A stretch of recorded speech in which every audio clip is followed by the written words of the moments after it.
Well, hello everyone, and welcome back to another episode of the Korok Seed Master Mode Challenge. Today, we'll be wandering around mainly one section of the map, the area that comprises the Satori Mountain, which if you're not familiar with it, the Satori Mountain is where you can find the Lord of the Mountain, and even though we don't showcase him in this video, it is interesting and good information for you to know. And as we get started, make sure to check to see if you are subscribed to the channel. If not, take a moment and do that. Don't forget to like the video if you enjoyed it or found it helpful or interesting. And without further ado, let's jump into today's seeds. So the first seed that we'll be looking at is seed number 701 of our overall adventure. And this is a collection of some dried leaves that are hanging out on the ground. And the easiest way to get rid of these, of course, is burning them. But if it's raining, you can knock it with it. I believe it has to be some sort of metal weapon, whether it's a one-handed or two-handed weapon. As you saw, it did not work with the bone-style weapon, but it did work with the claymore when we tried it there. So knocking into those leaves cleared the leaves away from the rock, allowing us to pick it up and drop the rock back down on top of this Korok's head.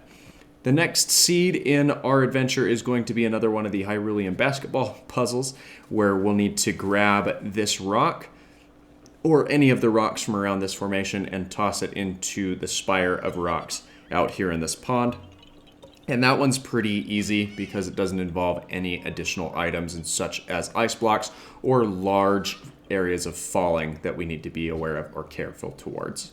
Seed number 703 is a type of puzzle we haven't seen in a while. It actually involves two magnesis balls on a chain, and they are chained to each other. So you'll need to place one of them in the one tree trunk and then span the other one to the adjoining tree trunk. You may find it easiest if you use stasis on one of the balls once you have it in place, just to make sure that it stays where you need it. For this one, it's not entirely necessary as long as you're careful and you don't jerk things around too wildly. Seed number 704 involves a couple of flowers that we're going to need to track down. And first and foremost, we need to start these spikes burning from around this tree, because of the 5 different clusters of flowers that we need to interact with, the number 4 flower segment is up on top of this tree trunk. So as we make our way up to the top there, we engage with those, and then it's just a nice little glide down to the 5 cluster that's down back on the ground. And with that, we have everything worked out for this seed as well. Moving right along to seed number 705, we have a boulder set up on the mountaintop there that we can just blast that away. That reveals a rock from the underside, and we can pick up the rock from this portion here before moving on to the next seed of our adventure. And you know we've got to give this guy a little bit more shelter before we just leave him up on top of the hill. Seed number 706 is going to be a circle puzzle that we'll need to finish. We just grab this rock, walk it over to the niche in this circle here, and once the pattern is completed, we are granted with this seed from this area as well. And thankfully, this one was a little bit easier than some of the previous ones in terms of where the rock was hidden and where we needed to go in order to find it.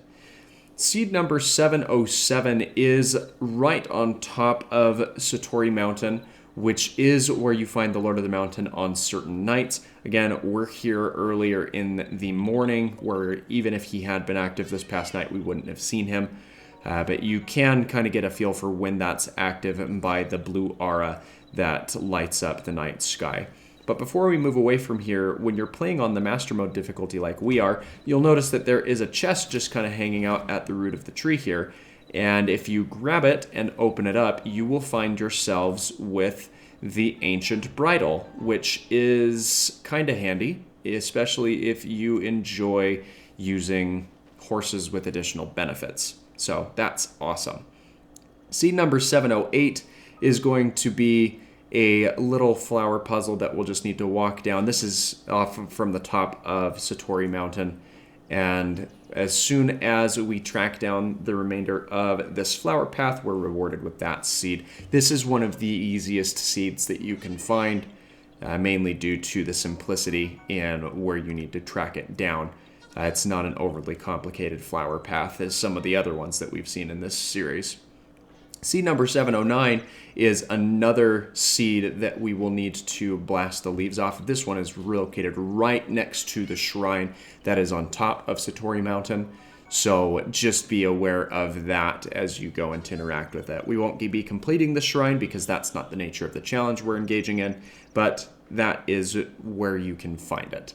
Seed number 710 is going to be a timer puzzle that involves a little bit of climbing, though if you play your cards right, you can get around it without doing much climbing whatsoever. Speeding this up just a little bit to make sure that I'm not having you watch me run around copiously, but using a little bit of whistle running, we make sure that we get up some of the tougher slopes there without using too much stamina, and also assuring that we don't need to repeat that timer.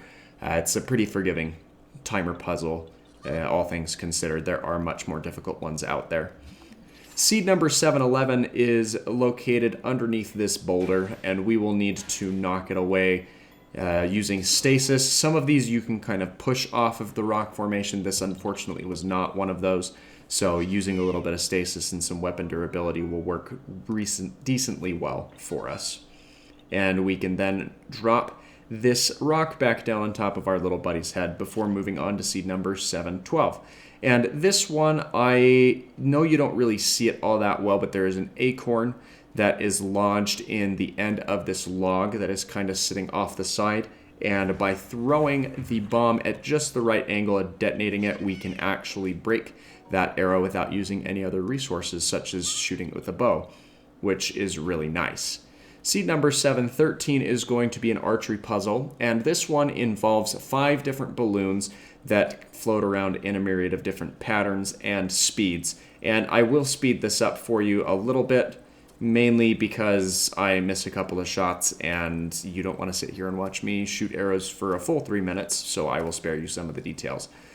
Once you get an idea of the trajectory of these balloons, they're actually pretty easy to track down and make sure that you hit with some decency there. And we will have to switch on to one other bow to get this last balloon, but it's not the end of the world, and we didn't end up wasting too many arrows, all things considered, which is always nice because there have been many a times where I've needed to backtrack, sell off some of the items in my inventory in order to buy more arrows off of Beetle or other arrow vendors. So not having to worry about that anytime in the near future is certainly nice.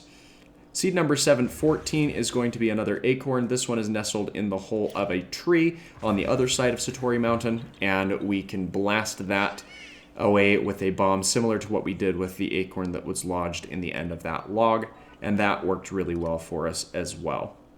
We can then move just a little bit up the hill to collect seed number 715, which is going to be hiding right inside this hollow stump. And we've seen 2 or 3 of these, and even though we can't drop the rock back down on top of this Korok due to the nature of them hovering rather than standing there, we can kind of attempt at least to give him that cover back, and I wish I would have thought about that a little bit earlier, but that's totally fine.